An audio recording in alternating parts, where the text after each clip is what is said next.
Olá, Rosa. Olá. Bem-vinda ao IPN. É com muito gosto que aqui te recebemos. E a primeira pergunta para quem não te conhecer, o que eu te iria pedir era que te apresentes. Então, eu quero agradecer também o convite e esta possibilidade de passar mais uma vez uma mensagem relativamente à importância do Dia Internacional das Mulheres, para os direitos das mulheres, mas que no fundo é de promoção da igualdade. Eu sou Rosa Monteiro, sou professora na Faculdade de Economia da Universidade de Coimbra, professora na área da Sociologia. Tenho feito muita pesquisa sobre as políticas públicas de igualdade nas mais diversas áreas, embora a minha área, digamos, de origem, de formação base na Sociologia, seja realmente a área das organizações, das empresas, do trabalho. E tive também sou investigadora dos Centros Sociais, coordeno o mestrado em Sociologia, o doutoramento em Estudos Feministas e tenho esta experiência também que é relevante se calhar para o contexto e para a conversa que vamos ter.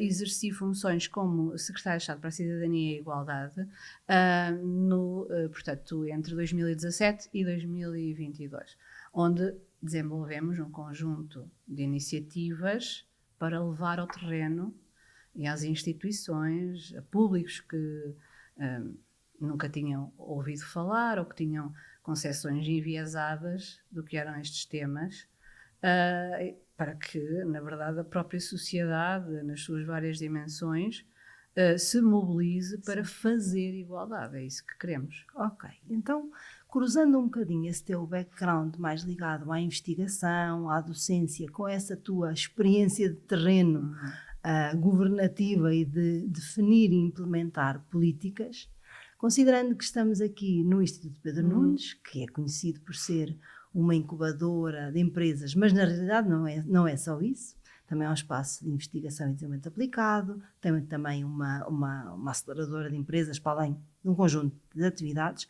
mas que no fundo tem uma missão de promover o empreendedorismo de base tecnológica. E considerando esta Semana da Igualdade e o Dia Internacional das Mulheres, qual é que é a tua visão sobre a situação? Vive-se em igualdade nesta área? Bom, este é um tema que me é muito caro, porque, por um lado, além de ter essa trajetória de investigação e de docência, eu sempre tive muito pé no terreno e sempre fiz muitos planos para a igualdade para empresas, câmaras municipais, e isso levou-me a perceber as dificuldades do ponto de vista das estruturas, das instituições e como é que as desigualdades se manifestam em concreto. E, por exemplo, esta área das tecnologias, da investigação, desenvolvimento, da aplicação, das engenharias, sempre foi uma área que me interessou e quando, inclusivamente, ainda não era secretária de Estado, aliás, já estava a trabalhar para o governo, digamos assim, criei precisamente um programa, o Engenheiras por um Dia. Sim, que é bastante conhecido. É bastante conhecido. E eu tenho muito orgulho nesse programa, já lhe chamo programa porque ele é mais do que um projeto. Sim. E ele nasceu do seguinte objetivo, da constatação de que tem havido uma degradação dos indicadores da participação das raparigas e das mulheres na área das engenharias tecnológicas e especialmente das TIC em Portugal. Ao contrário daquilo que se sabe, que aparece, entram mais na universidade, mas depois não escolhem. Exato, e nós temos um problema que é, nós vivemos em aparente igualdade. Aparente igualdade. Porque temos igualdade na lei, desde a década de 70, temos até uma evidência de que haja mais mulheres em âmbitos, em organizações, em profissões onde elas não existiam, por exemplo. Mas quando vamos ver os números e a evolução dos indicadores, eles são assustadores e nós estamos de facto a perder mais mulheres nestas áreas, a nível de diplomadas, quando comparamos, por exemplo, com a década de 90, o que nos parece um pouco incrível, mas percentualmente sim, tem-se vindo a agravar a situação. Embora na STEM, a sigla agregada sim, das ciências, tecnologias, engenharias e matemáticas, tenhamos evoluído bem, até melhor do que a média europeia, mas isso fica a dever-se à ciência e, portanto, à formação base em áreas que depois não significa que vão para o mercado de trabalho trabalhar na área das tecnologias, ou em concreto na investigação científica. Vão dar aulas, enfim. E, portanto, a constatação desse problema de segregação em razão do sexo e, portanto, de se entender que não são áreas para as mulheres, isso começa logo na educação. Sim. E isso levou-me então a criar um projeto que fosse emblemático e que eu trabalhasse com as empresas, com o mercado de trabalho, com as universidades e seguindo aquilo que é um conjunto de pontos de intervenção para resolver um conjunto de fatores que contribuem para isto. E, portanto, por isso criámos realmente o Engenheiros para um Dia. Isto para dizer que é um problema persistente e transversal na Europa. Há programas europeus, inclusivamente, e agora os apoios e reforços, por exemplo, para a educação, para a STEM, incluem estes objetivos no âmbito da European Education Area. Estes objetivos da diversidade e da igualdade, no fundo, desde a educação, mas depois também a lógica do mercado de trabalho, que é um mercado de trabalho nestes setores ainda muito masculinizado, e portanto não são só as expectativas que as raparigas têm, não têm, de vir a trabalhar e ter carreiras nestes domínios, mas também depois aquilo que as que conseguem, as que se formam, encontram ambientes realmente masculinizados e os níveis de dropout, de abandono, também são significativos. E sabemos que a Europa precisa de talentos nestes domínios. Exato.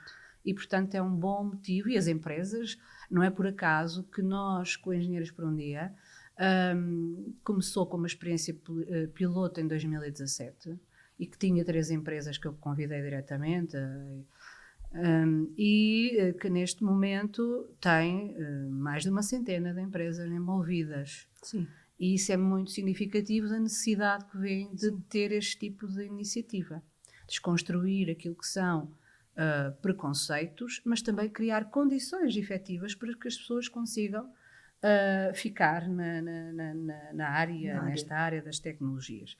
E, portanto, nós temos este conjunto de problemas e temos de intervir de forma muito concreta, seja numa lógica preventiva, e, por exemplo, eu estou a desenvolver um projeto Erasmus, o STEM Gender In, onde estamos a criar o European Framework para o ensino da STEM com perspectiva de género. Ok. E é incrível aquilo que tenho descoberto. A ausência total de uma noção de que há muito que se passa na escola e na educação nestes domínios que acabam por justificar que seja por volta dos 12, 13 anos que as raparigas esqueçam a questão de vir para estes territórios, digamos assim. E, portanto, acho que essas ferramentas de trabalho, isto para concluir, são fundamentais, desde a prevenção até depois organismos como os vossos, que têm realmente planos para a igualdade, que trazem este tema, porque nós somos mulheres e homens, temos diferenças e queremos valorizar essas diferenças, mas queremos a igualdade de resultados. Isso. Ou seja, que não é por eu ser mulher ou por eu ser homem, que no caso de eu ser homem estou impedido ou sou inibido de gozar a minha licença de parentalidade, como ainda acontece em muito deste setor, por exemplo. Temos ainda casos de empresas nestes setores tecnológicos em Portugal, onde confrontei-me com casos concretos e denúncias concretas. Era dito ao homem que queria fazer uma licença partilhada: pá, temos imenso trabalho, isto não para, a máquina não para, portanto vê lá se não tiras. Mas também por sermos mulheres, e portanto isto para dizer o quê? A desigualdade, ela está inscrita nas organizações, na maneira como funcionam, e nós não nos apercebemos que tem a ver com as desigualdades de género. Achamos que são as opções livres das pessoas. Que é uma cultura. Pois, mas a cultura condiciona-nos. E nós temos de introduzir mudanças para alterar a cultura. E como uma casa como esta, de inovação, não é? Disruptiva, no sentido de criação, de encontrar soluções fora da caixa, temos de perceber que digamos assim, esse balão de tradicionalismo na forma como pensamos, o que é ser homem, o que é ser mulher, o que é que são os papéis ou as profissões de uns e de outras, também temos de rebentar essa bolha e perceber que só assim é que vamos crescer. E esse é um bocadinho o objetivo, tendo este pano de fundo, como dizia, que é europeu e é um pouco global. E, por exemplo, uma das coisas que estou a descobrir é que também há aspectos dos próprios sistemas de ensino que que estão a contribuir para isto. Nomeadamente, como o nosso caso em Portugal, em que as escolhas das áreas profissionais são muito cedo. Sim. Numa altura em que há uma construção da identidade dos jovens, na adolescência, e têm de logo de escolher, de selecionar para que área vão. E há estudos que comprovam, estudos comparativos internacionais, que nos países onde isso acontece mais tarde e onde a formação base, até quase ao final do secundário, é mais robusta, portanto, transversal, tem todas as disciplinas e mais robusta nas áreas da STEM, a segregação e esta ausência das raparigas e das mulheres nestas áreas não se faz sentir. Ok. Isso é muito interessante. Uma conclusão bastante interessante e que nos deve fazer pensar e quem decide fazer pensar. Falámos nas STEM, nas profissões de base tecnológica, que agora um bocadinho mais falando da questão do empreendedorismo.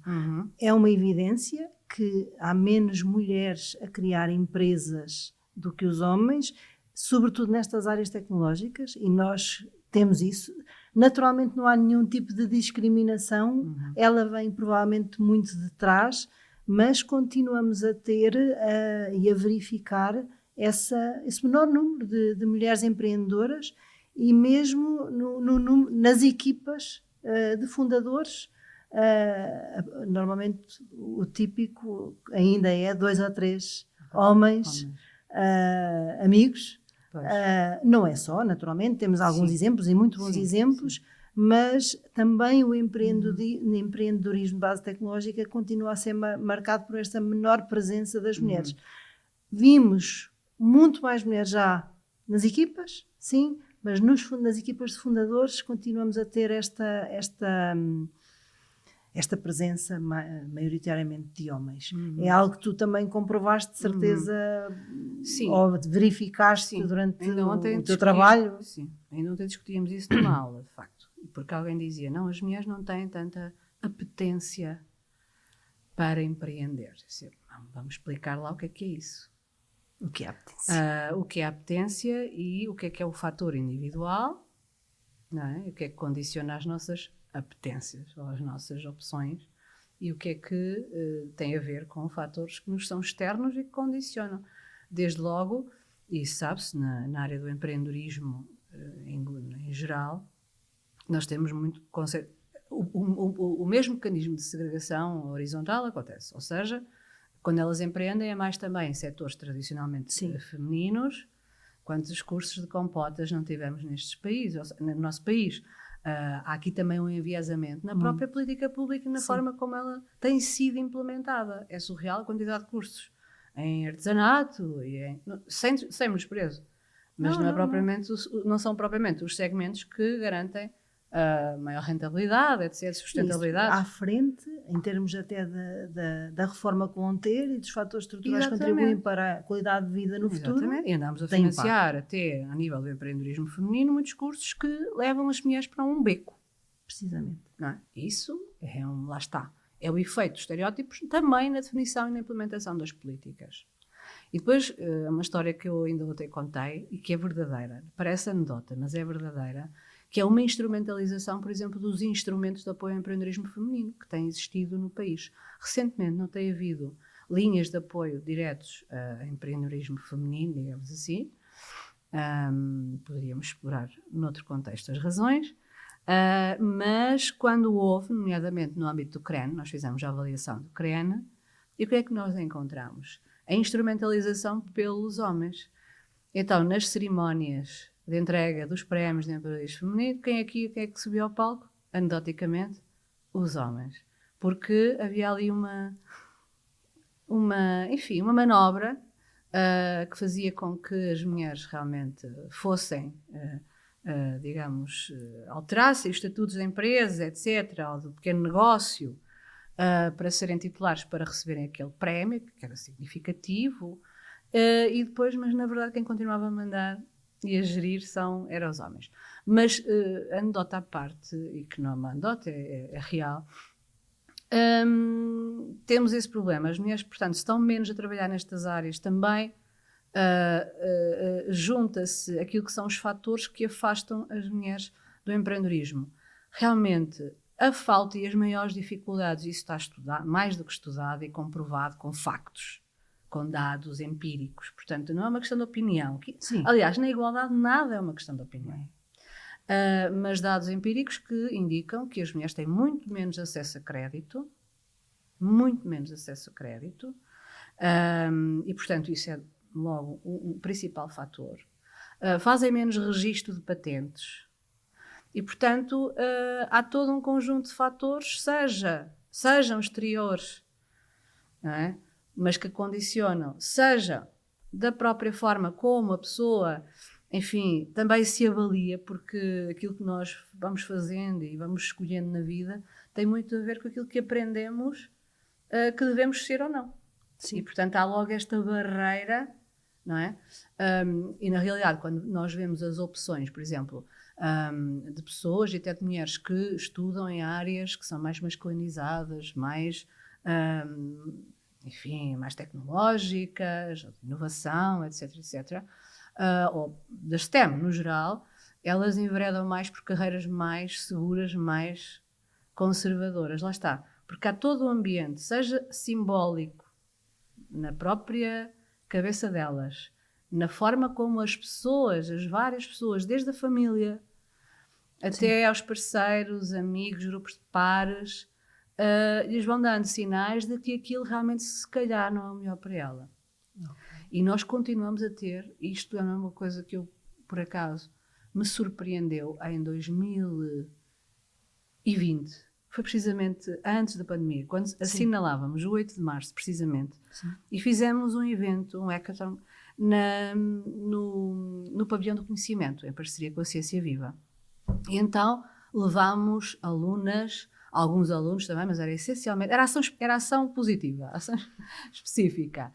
E levámos para o Pavilhão do Conhecimento, garagem, não me recordo como é que aquilo se chama. Então era um dia inteiro de atividades dinâmicas e numa das sessões, uma menina que teria aí os seus 12 anos, de uma escola portanto, da Grande Lisboa, que disse, nos grupos de discussão que fizemos, rodas de conversa, etc., que os pais, o pai e a mãe, não a queriam deixar ir, porque entendiam que aquilo não era uma área para ela, que aquilo não era uma área para raparigas. Portanto, são nestas subtilezas que não são subtilezas, são vários os sinais, que nós vamos começando desde pequenas a afastar e a castrar, na verdade, as possibilidades e as opções. Não é? Quando nós temos, por exemplo, um discurso de que para vir para estas áreas é preciso ser XPTO, super, incrivelmente inteligente, brilhante, há uma narrativa de brilhantismo, aliás, na área da STEM.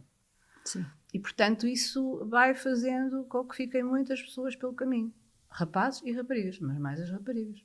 Olha, então, já sabemos... Esta área é muito entusiasmante. Podemos falar aqui a tarde toda. Mas já sabemos a situação como está em várias áreas, quer a nível do talento, quer a nível das empresas, tudo isso.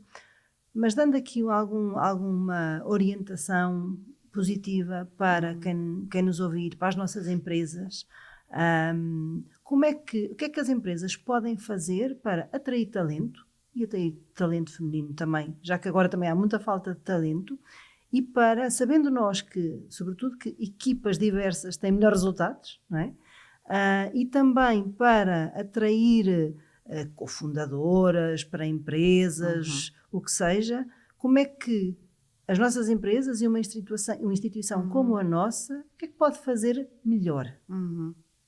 Bom, além de fazer aquilo que vocês já estão a fazer, que é promover promoção das condições de conciliação entre as várias esferas de vida, nós sabemos que estas áreas são de trabalho muito intensivo, em horários atípicos, e, portanto, trazer para as empresas ou através de parcerias com organizações que prestam serviços, na mais diversa ordem, mas trazer soluções que facilitem a vida das pessoas. Ter uma representação de que, de facto, as pessoas têm vida, que é aquilo que eu acho que muitas empresas não têm.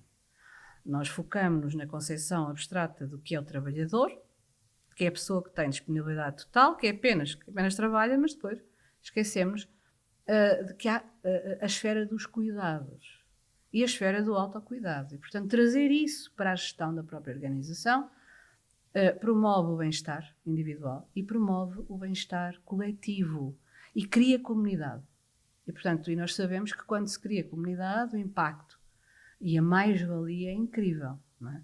Não é só trabalhar, mas é trabalhar muito melhor. Sim. E com outros resultados, com outra escala, com outro efeito multiplicador. Depois, ter planos internos, mas os planos não podem ser papéis. Muito obrigada a todas as organizações que têm planos e que não passam do papel. Esqueçam. Isso é lip service, não é? E não vale nada, às vezes é pior, não é? Porque as pessoas desacreditam. Assim, temos um plano onde se diz vamos ter outras condições de conciliação, etc. E depois isso não acontece. Pronto. E depois eu acho que é procurar nesses planos encontrar o que é que são de facto as necessidades das pessoas e da organização. E perceber onde é que estão as desigualdades concretas, porque muitas vezes elas são invisíveis, lá está.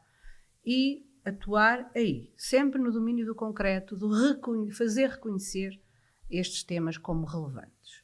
Se eu estou numa empresa ou numa entidade onde eu tenho 60% de mulheres, onde haver especificidades até ao nível da logística do espaço. Por exemplo, a questão da segurança do corpo das mulheres, do nosso corpo, no espaço urbano, no espaço dos edifícios, dos campos, é completamente diferente. Os riscos de violência, de assédio sexual, são completamente diferentes. Portanto, ter mecanismos previstos nesses domínios todos e ter uma mensagem que fale destes temas sem que pareçam uma bandeira abstrata de rua.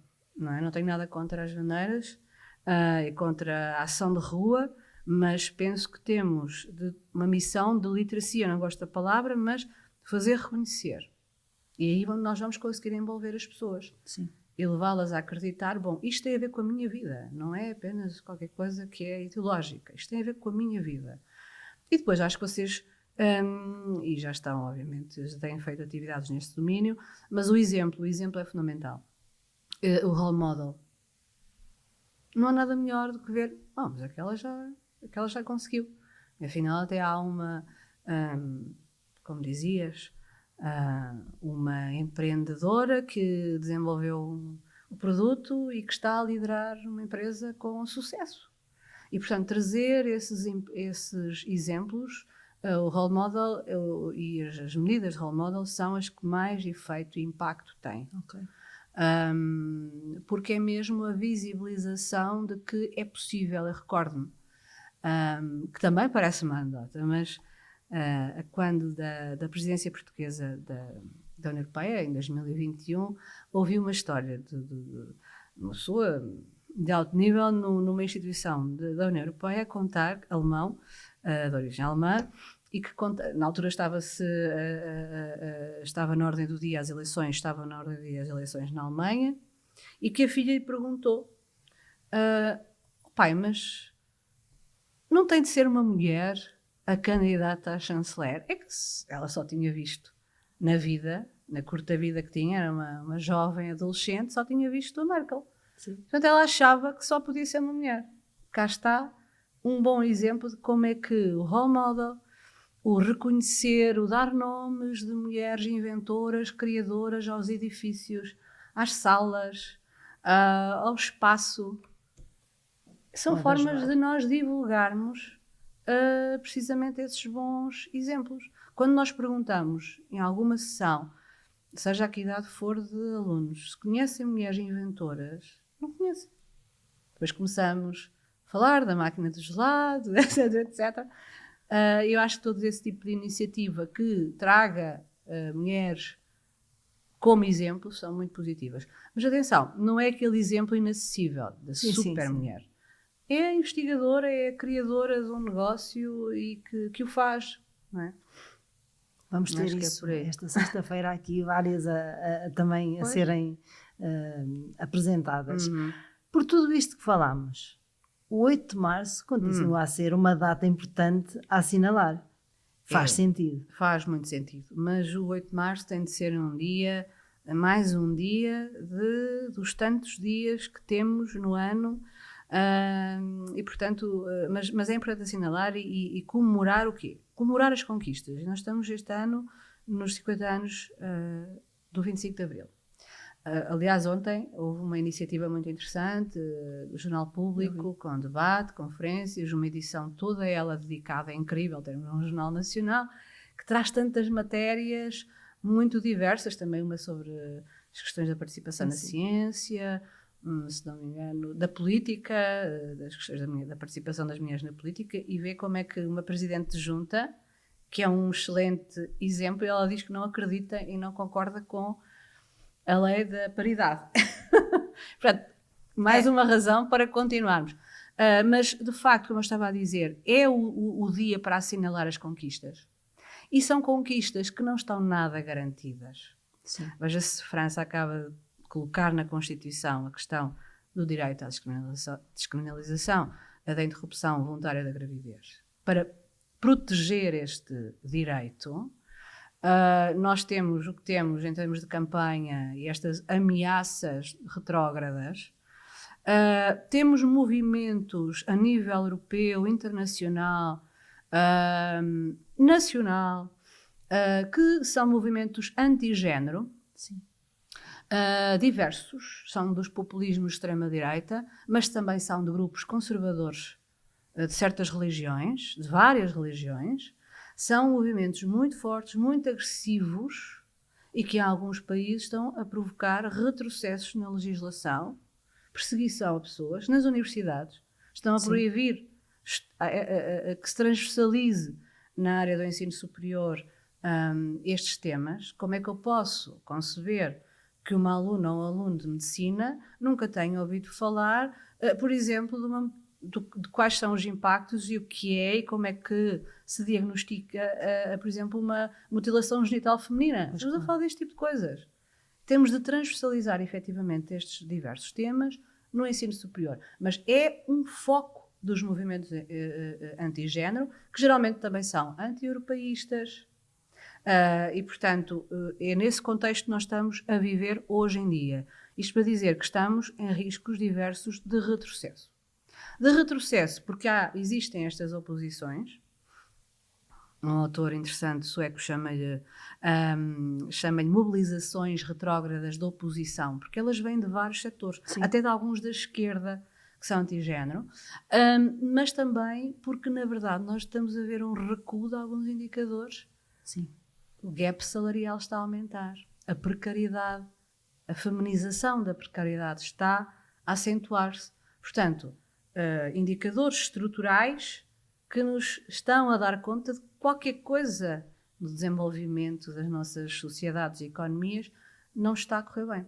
E, portanto, há sempre um trabalho contínuo e é fundamental que nas instituições, na rua, vai haver uma marcha também no dia 8, aqui em Coimbra e em várias cidades do país, e é bom que essa marcha também seja expressiva e que, seja em coletivos, seja individualmente, tenhamos a consciência da importância dos direitos que conseguimos alcançar, mas também que consigamos reivindicar o que falta fazer e a proteção destes mesmos direitos. E por isso eu diria que este ano é crítico para assinalarmos o 8 de março, 2 dias depois. São umas eleições que, como sabemos, têm forças políticas que se opõem precisamente a tudo isto. Ok. Pronto, Rosa, olha, agradecemos-te a vinda ao IPN. Teríamos todo um dia para conversarmos. Só queria destacar e partilhar com todos que o IPN tem uma política para a igualdade e um plano para a igualdade aprovado e publicado no seu website, consulta de qualquer pessoa ou instituição, e que estamos a comemorar em 2024 o Dia Internacional da Mulher, nomeadamente com a organização de toda uma semana de atividades onde esta temática percorre e assinala, e que convidamos amanhã a verem o Womencast que vai acontecer a partir das 9 da manhã. Obrigada.